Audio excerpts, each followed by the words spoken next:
Hi everyone, I'm Davroe and I'm an author, a blogger, and a reviewer. And today I'm reviewing a debut novel called The Nightmare Affair by Mindee Arnett. This review kind of excites me because this is the first review I'm doing after requesting and receiving an advanced reading copy from the publisher. I have Mindee Arnett coming as one of my featured authors, and after reading about this book and what it was about, I couldn't wait for it to come out and to read it. So I had to join NetGalley and get it like ASAP. And then once I got it, I sat down and read it and finished it in a day. This is a contemporary fantasy about a young lady named Dusty Everheart. Up until just a few months ago, Dusty was living a middle-of-the-road lifestyle as a normal human girl, and then her genes caught up with her and she started manifesting her halfling heritage as a nightmare. Dusty had to leave her soccer team, her friends, her father, and her normal high school life to go to a supernatural school called Arkwell Academy, which is pretty much like Hogwarts, but not just for wizards, but for sirens and fairies and demons and all the other magical creatures in the world.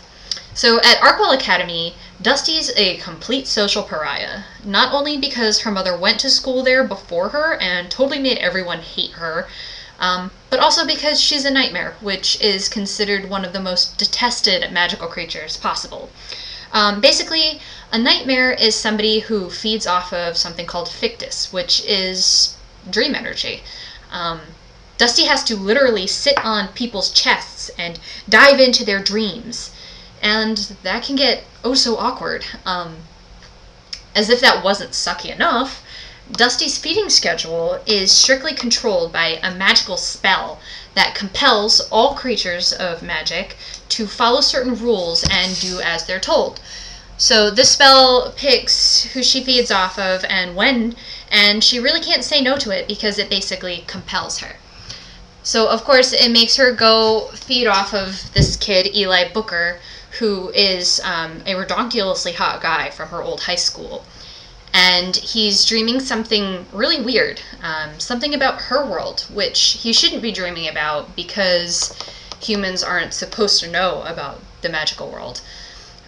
What's even weirder is the normal rules of dream hopping and magic don't seem to apply with him, especially when it comes to her.